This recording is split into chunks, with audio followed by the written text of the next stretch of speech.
ರಾಜ್ಯದ ಮುಖ್ಯಮಂತ್ರಿಗಳಾದಂಥ ಸಿದ್ದರಾಮಯ್ಯ ಸಾಹೇಬರು, ವೇದಿಕೆಯಲ್ಲಿ ಇರುವಂಥ ಎಲ್ಲ ಮಂತ್ರಿಗಳು, ಪಕ್ಷದ ನಾಯಕರು ಮತ್ತು ಕಾರ್ಯಕರ್ತರು, ತಮಗೆಲ್ಲರಿಗೂ ಗೊತ್ತಿದೆ, ಇವತ್ತು ಕಾಂಗ್ರೆಸ್ ಪಕ್ಷ ಇವತ್ತು ಏನು ಒಂದು ಬೆಲೆ ಏರಿಕೆ ವಿರುದ್ಧ ಕಳೆದ 10 ವರ್ಷದಿಂದ ಸತತವಾಗಿ ನಾವೆಲ್ಲರೂ ಸೇರಿ ಹೋರಾಟವನ್ನು ಮಾಡ್ತಾ ಇದ್ದೀವಿ. ಬಿಜೆಪಿ ಅಂದರೆ ಬೆಲೆ ಏರಿಕೆ, ಬಿಜೆಪಿ ಅಂದರೆ ನಿರುದ್ಯೋಗ, ಬಿಜೆಪಿ ಅಂದರೆ ಕರಪ್ಷನ್, ಬಿಜೆಪಿ ಅಂದರೆ ದ್ವೇಷ.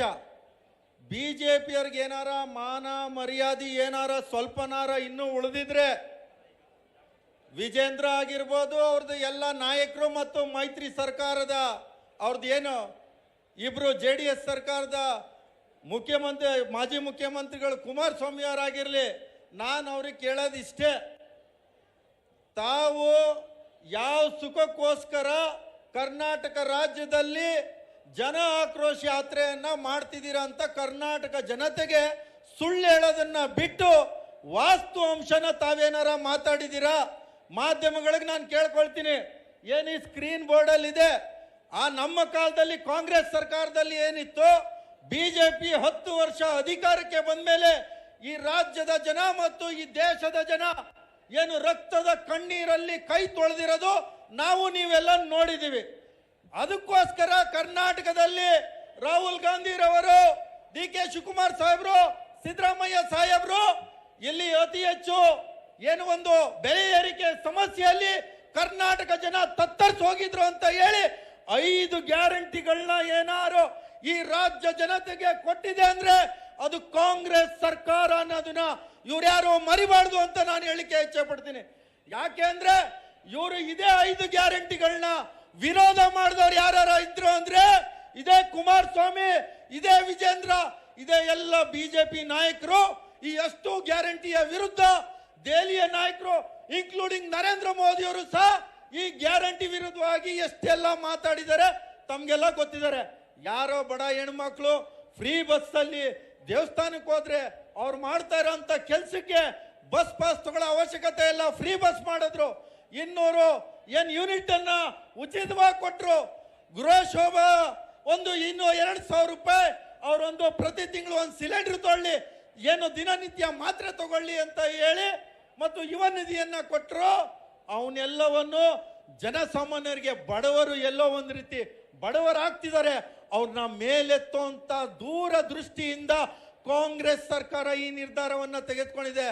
ಆದ್ರೆ ಬಿಜೆಪಿ ಅವ್ರು ಏನಪ್ಪಾ ಮಾಡ್ತಿದ್ದಾರೆ ಅಂದ್ರೆ, ಯಾರು ಸೌಕಾರ ಇದ್ದಾರೆ ಅವರು ಅತಿ ಹೆಚ್ಚು ಸೌಕಾರ ಆಗ್ತಾ ಇದ್ದಾರೆ.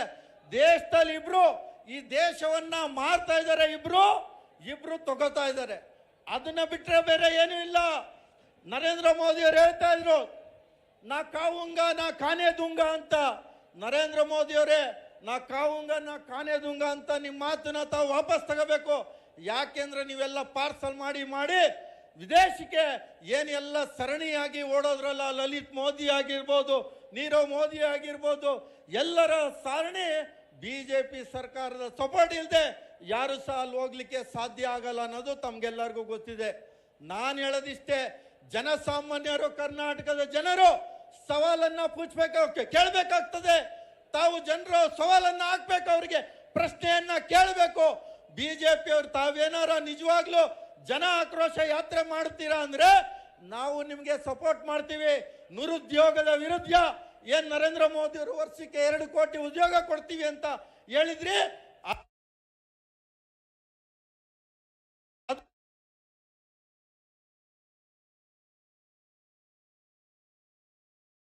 ವಿರುದ್ಧ ಮಾಡಿ ಪ್ರತಿಯೊಂದು ಅಕೌಂಟಿಗೆ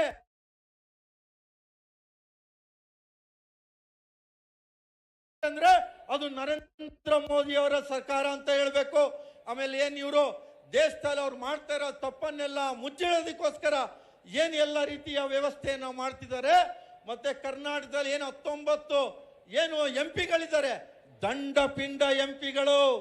ಕರ್ನಾಟಕದ ಬಗ್ಗೆ ಡೆಲ್ಲಿಲಿ ಹೋಗಿ ತಾವ್ ಯಾವ ತರ ಒಂದು ಮಾತಾಡಿದ್ದೀರಾ?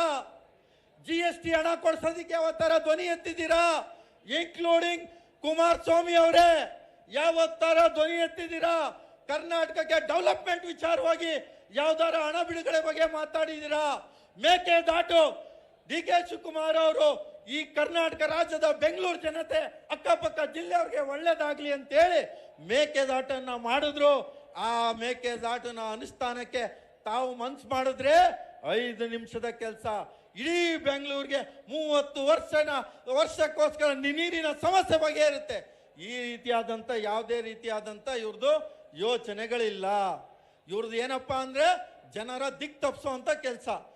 ಏನು ಇಡೀ ಇವ್ರದ್ದು ಬಿಜೆಪಿ ಫ್ರಂಟಲ್ ಆರ್ಗನೈಸೇಷನ್ ಇದೆ 4, ಇಡಿ, CBI, IT. ಇವ್ರನ್ನ ಮುಂದೆ ಇಟ್ಕೊಂಡು ಬಿಜೆಪಿಯವರು ಚುನಾವಣೆಯನ್ನ ಎದುರಿಸ್ತಾರೆ. ಈ ಬಿಜೆಪಿಯವರು ಈ 3 ಸೈಡ್ಗಿಟ್ಟು ಬಂದ್ರೆ ಒಂದು ಕಾರ್ಪೊರೇಷನ್ ಚುನಾವಣೆಯನ್ನು ಸಹ ಇವರು ಗೆಲ್ಲಲಿಕ್ಕೆ ಸಾಧ್ಯ ಆಗೋದಿಲ್ಲ. ವೇದಿಕೆ ಮೇಲೆ ಅಖಿಲ ಭಾರತೀಯ ಕಾಂಗ್ರೆಸ್ನ ಪ್ರಧಾನ ಕಾರ್ಯದರ್ಶಿಗಳಾದಂಥ ರಣದೀಪ್ ಸಿಂಗ್ ಸುರ್ಜೇವಾಲಾ ಸಾಹೇಬರು ಬಂದಿದ್ದಾರೆ. ಅವ್ರಿಗೆ ತಾವೆಲ್ಲ ಜೋರವಾಗಿ ಚಪ್ಪಾಳೆ ಮುಖಾಂತರ ಅವ್ರನ್ನ ಸ್ವಾಗತ ಮಾಡಬೇಕು. ಕೊನೆಯದಾಗಿ ಒಂದೇ ಒಂದು ಮಾತು ಹೇಳಿ ನನ್ನ ಮಾತನ್ನ ಮುಗಿಸ್ತೀನಿ. ಏನು ಒಂದು ಇಡಿಯನ್ನ ಹಿಡ್ಕೊಂಡು ರಾಹುಲ್ ಗಾಂಧಿ ಅವರು ಮತ್ತು ಸೋನಿಯಾ ಗಾಂಧಿ ಅವರ ಮೇಲೆ ತಾವೇನು ಆರೋಪವನ್ನ FIR ಮಾಡಿದ್ದೀರಾ, ನೀವು ನಿಜವಾಗ್ಲೂ ಆ FIR ನೋಡಿದ್ರೆ ಆ FIR ಅಲ್ಲಿ ಯಾವ ರೀತಿ ಕ್ರಿಮಿನಲ್ ಅನ್ನ ತಾವು ಮೊಕದ್ದಮೆಯನ್ನ ಹಾಕಿದ್ದೀರಾ, ತಾವು ಇಡೀ ಪ್ರಪಂಚದಲ್ಲಿ ಯಾರೇ ಆಗಿರ್ಲಿ ಯಾರ ಕಾನೂನು ಅರಿವಿರೋರ್ಗೆ ತಾವು ತೋರಿಸಿದ್ರೆ ಅದರಲ್ಲಿ ಯಾವುದೇ ರೀತಿಯಾದಂಥ ತಪ್ಪಾಗಿಲ್ಲ. 1 ರೂಪಾಯಿ ಯಾವುದೇ ರೀತಿಯಾದಂಥ ವಹಿವಾಟು ಆಗಿಲ್ಲ, ಯಾವುದೇ ರೀತಿಯಾದಂಥ ಜಾಗ ಹಸ್ತಾಂತರ ಆಗಿಲ್ಲ. ಇವನ್ನೆಲ್ಲರೂ ಇಟ್ಕೊಂಡು ರಾಹುಲ್ ಗಾಂಧಿ ಅವರು ಏನು ಒಂದು ಗುಜರಾತ್ ಅಲ್ಲಿ ಹೋಗಿ ಈ ಸರಿಯಲ್ಲಿ ಕಾಂಗ್ರೆಸ್ ಸರ್ಕಾರನ ಅಧಿಕಾರಕ್ಕೆ ತರ್ತೀವಿ ಅಂದ್ರು, ತಾವೇನ್ ಮಾಡ್ತಾ ಇದ್ದೀರಾ? ಅವ್ರಿಗೆ ನೋಟಿಸ್ ಕೊಡೋ ಅಂತ ಮಾಡ್ತಾ ಇದ್ದೀರಾ. ತಾವ್ಯಾರು ಮಣಿಬಾರ್ದು. ಈ ದೇಶಕ್ಕೋಸ್ಕರ ಸ್ವತಂತ್ರ